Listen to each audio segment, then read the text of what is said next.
кони тиллои навбатиро Раҳмон ба Хитой супурд. раис ҷумҳури Туркманистон боз китоб менависад. дар Тоҷикистон имом-хатибонро барои таблиғот кор мефармоянд. Ӯзбекистон имоми масҷиди шаҳри Тошканд дар ситоиши режим аз ҳад гузашт. ҳукумати Тоҷикистон кони тиллои кӯмарги боло, ки дар вилояти Суғд ҷойгир аст, ба ҳисоби пардохти қарз таслим намуд.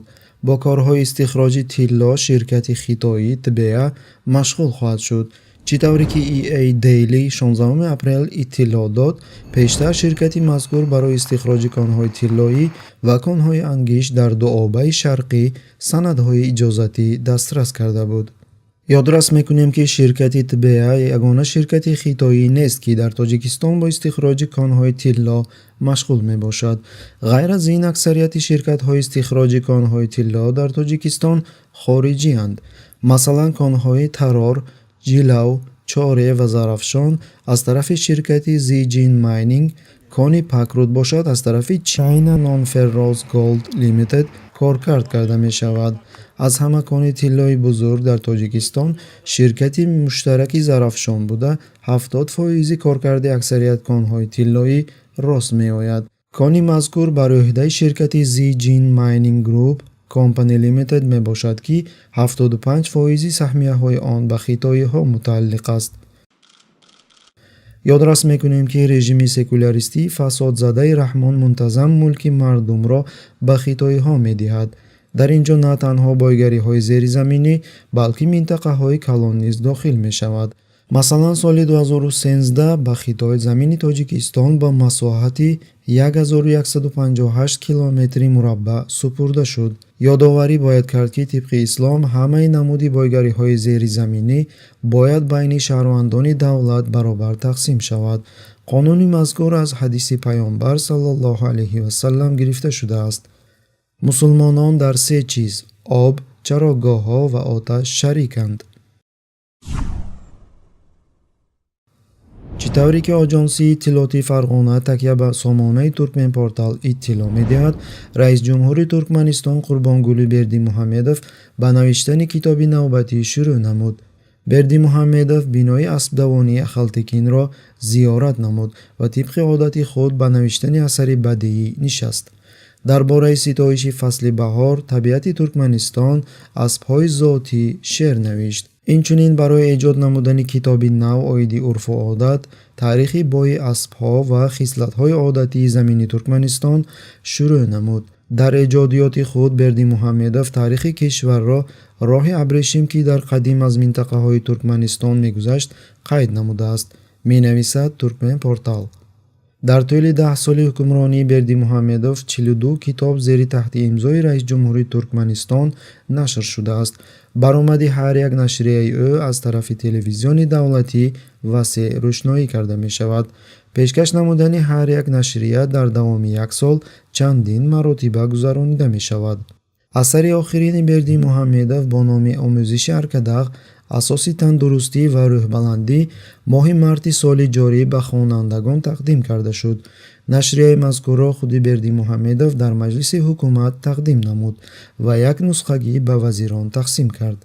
хоссатан дар китобҳои худ ӯ дар хусуси аспҳо гиленбофӣ ва хешовандонаш нақл намудааст. бояд қайд намуд, ки асарҳои раис ҷумҳур ва китобҳои дар бораи ӯ навишта шуда дар мактабҳои миёна ба ҷои китоби рӯҳнома, ки аз ҷониби собиқ раис ҷумҳури Туркманистон Сафармурод Ниёзов Туркманбошӣ навишта шудааст, омӯзонида мешавад. бояд қайд намуд, ки Бердимуҳамедов ягона ҳокими ҳукмраво дар минтақа ба ҳисоб намеравад, ки бо амалҳои ахмақонааш аҳолиашро ба ҳайрат меорад. ҳамин тавр ҳамкорони осиёии ӯ дар мадҳ намудани худ ба мардум шарм намедоранд. бинобар ин, барои амалӣ намудани мақсади худ ҳамаи намуди услубу воситаҳоро ба кор медароранд. таблиғот дар васоити ахбори оммаи маҳаллӣ, таблиғот дар ҷойҳо бо мансабдорон, ҷорӣ намудани мадҳи шахсияти раис ҷумҳур дар системаи маориф ва ғайра татбиқ карда мешавад. на танҳо баъзи секори буданаш ин китобҳои таърихиро менависад. масалан соли 2004 дар шаҳри Остона бо фармони раис ҷумҳури Қазоқистон Назарбоев осорхона ба номи ӯ сохта шудааст, ки дар он нигораҳои гуногун ва китобинавиштаи ӯ дар 32 забони ҷаҳон тарҷума шудааст, нигоҳубин карда мешавад. мадҳ намудани шахсияти собиқ раис ҷумҳури Ӯзбекистон Каримов бошад, пас аз вафоташ зинда буда, то ҳол идома ёфта истодааст. аз ҷониби ҳукумат қабри ӯ яке аз ҷойҳои муқаддас эълон гардид. инчунин бо номи ӯ масҷидҳо кушода мешаванд. раис ҷумҳури Тоҷикистон Раҳмон низ аз онҳо ақиб намемонад. дар донишгоҳҳо китобҳои ӯ ба мисли асарҳои бадеии замонавӣ омӯхта мешавад.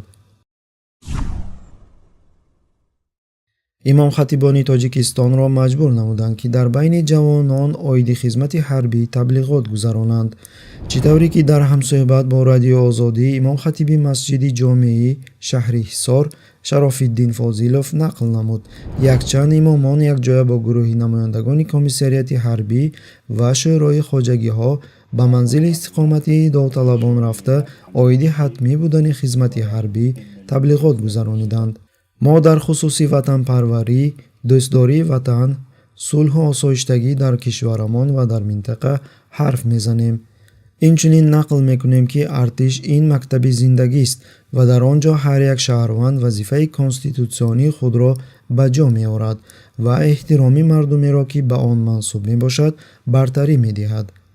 ман шахсан шоҳиди он гаштам, ки пас аз таблиғот якчанд ҷавонон оиди хоҳиши хизмати ҳарбӣ изҳор намуданд, гуфт Фозилов. котиби матбуоти хадамоти мудофиавӣ Фаридун Маҳмадализода дар ҳамсӯҳбат бо Радиои Озодӣ тасдиқ намуд, ки имсол намояндагони рӯҳониён дар кампанияи даъвати баҳорӣ фаъолона иштирок меварзанд. мо пештар низ имом хатибонро ба вохӯрӣ бо даъватшудагони оянда таклиф менамудем.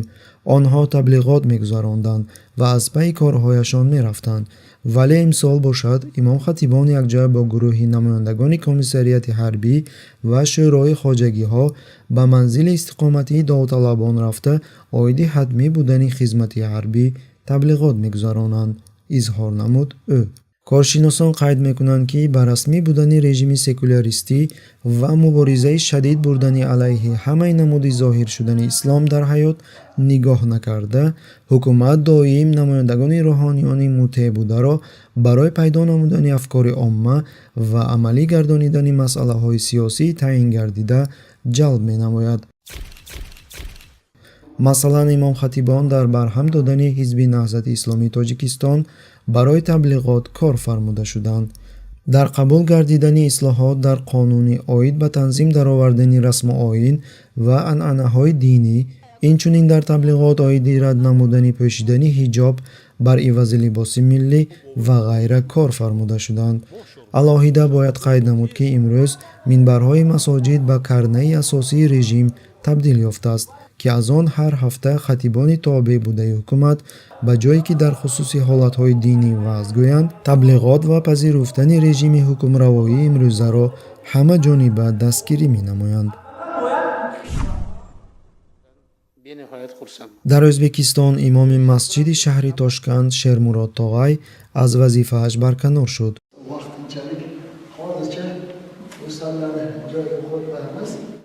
пас аз барканор шудан Шермурод Тоғай баёноте дод, ки дар он ӯ маъмурияти рӯҳонии мусулмонони Ӯзбекистонро дар фитнаҳову ришвахӯрӣ айбдор намуд.